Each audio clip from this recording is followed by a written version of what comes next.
Pernah kepikiran gak sih selama ini punya uang, hidupnya aman-aman aja? Tapi apakah sebenarnya keuangan kita udah cukup sehat? Apakah dengan punya banyak uang kita akan bahagia dan semua kebutuhan kita akan terpenuhi? Benar gak sih pengelolaan uang kita selama ini? Untuk kamu yang kepikiran hal ini, Minku bakalan bahas semuanya di video kali ini. So, stay tune terus! Sobat Finansialku, Minku mau cerita nih. Kemarin ini Minku melakukan survei kecil-kecilan tentang kesehatan keuangan untuk teman-teman dengan gaji di atas 20 juta. Uniknya dari semua sampel yang Minku dapat, tidak ada dari mereka yang keuangannya sehat. Wah, kok bisa sih Minku? Oke, nah ini dia Minku simpulkan 5 hal dalam pengelolaan keuangan yang sering dilewati oleh orang-orang. Yang pertama, gak tahu uang pergi kemana secara spesifik. Ini dia kesalahan yang paling sering terjadi. Banyak selisih uang yang gak tahu larinya kemana aja. Bukan ke kebutuhan hidup, nabung, atau investasi, tapi benar-benar random gak kecatat aja, gak tahu kemana. Dugaannya sih larinya ke sepatu, GoFood, party, gadget, baju, dan barang-barang penunjang lifestyle lainnya. Bukannya gak boleh sih hal kayak gini, tapi yang penting itu terukur. Kita buat budgeting dari awal, jadi kita tahu berapa yang boleh kita habiskan buat gaya hidupnya. Sebenarnya nggak heran sih, kenapa poin satu ini bisa terjadi. Alasannya itu sebenarnya nyambung ke poin berikutnya nih. Karena poin pertama ini bisa kita katakan sebagai dampak dari tidak adanya poin yang kedua ini, yaitu nggak punya tujuan secara spesifik. Yang kedua, nggak punya tujuan secara spesifik. Tiap bulan nabung sih, katanya buat biaya pendidikan anak nantinya. Tapi nggak tahu juga berapa dana yang dibutuhin. Ya, karena katanya masih lama. Kemudian ada tabungan juga buat beli tanah, tapi masih nggak tahu juga mau beli tanah yang kayak gimana, di mana, dan berapa harganya. Yang penting sih nabung dulu aja. Kesimpulannya adalah goals yang dimiliki kurang spesifik dan jelas sehingga kita nggak bisa ngitung dengan benar berapa yang sebaiknya kita kumpulkan tiap bulannya. Ingat, dalam membuat goals itu harus sangat jelas dan spesifik. Manusia itu biasanya pusing bukan karena nggak punya tujuannya, tapi karena tujuannya aja yang kurang jelas. Yuk, perjelas lagi goalsnya. Goals apa sih yang sebenarnya mau kita tuju? Kalau udah punya goals yang jelas, kita bisa bikin strategi yang jelas, berapa alokasi dana yang tepat buat tiap goals yang kita punya. Jadi nggak akan ada lagi tuh, uang yang tercecer nggak tahu kemana. Yang ketiga, nggak punya investment plan. Kalau nggak punya goals yang jelas, investasi hanya akan jadi sekedar investasi.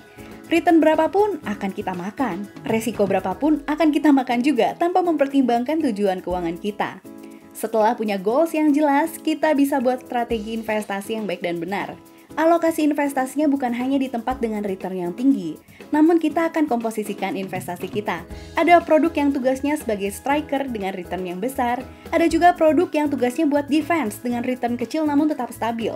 Dan ada juga produk-produk lainnya dengan fungsinya masing-masing sesuai dengan strategi kita. Tujuannya agar return yang diharapkan bisa tercapai. Yang keempat, memiliki tabungan terlalu tinggi. Loh, kok punya tabungan banyak malah jadi masalah sih Minku? Punya tabungan itu bagus loh Sobat Finansialku, tapi kalau kebanyakan uang yang dipunyanya nganggur malah jadi nggak bagus. Bayangin deh, kalau uang kita diem aja selama puluhan tahun, maka uang kita tuh bakal terkuras sama yang namanya inflasi. Di video kemarin Minku juga udah jelasin tentang inflasi ini ya. Dan kalau uangnya cuma diem di tabungan, belum tentu uangnya aman. Baiknya kita alokasikan kembali ke tempat yang lebih tepat sesuai dengan tujuan keuangan kita. Kalau masih bingung banyak uang nganggur dan gak tahu harus dikemanain, Minku bisa bantuin teman-teman semua buat breakdown keuangan Sobat Finansialku. Tenang aja, kita udah diawasi oleh OJK dan juga udah terlisensi ISO 27001. Jadi datanya Sobat Finansialku bakalan aman. Dan bukan Minku aja nih yang bakalan nge-breakdown keuangan Sobat Finansialku, tapi para CFP yang pastinya sudah tersertifikasi. Langsung aja hubungi Minku di WhatsApp lewat link ini ya.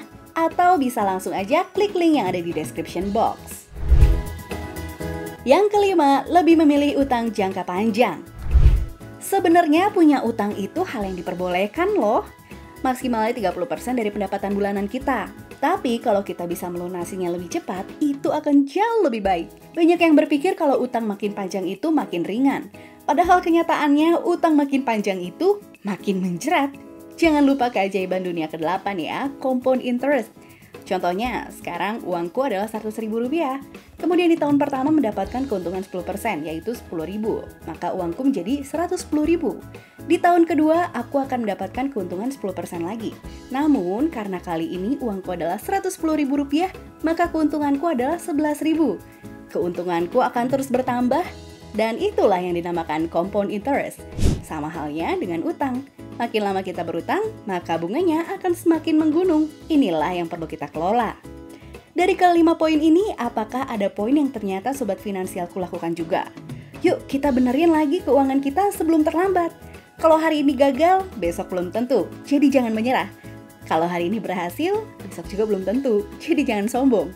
Segitu aja dari Minku, sampai ketemu di video berikutnya.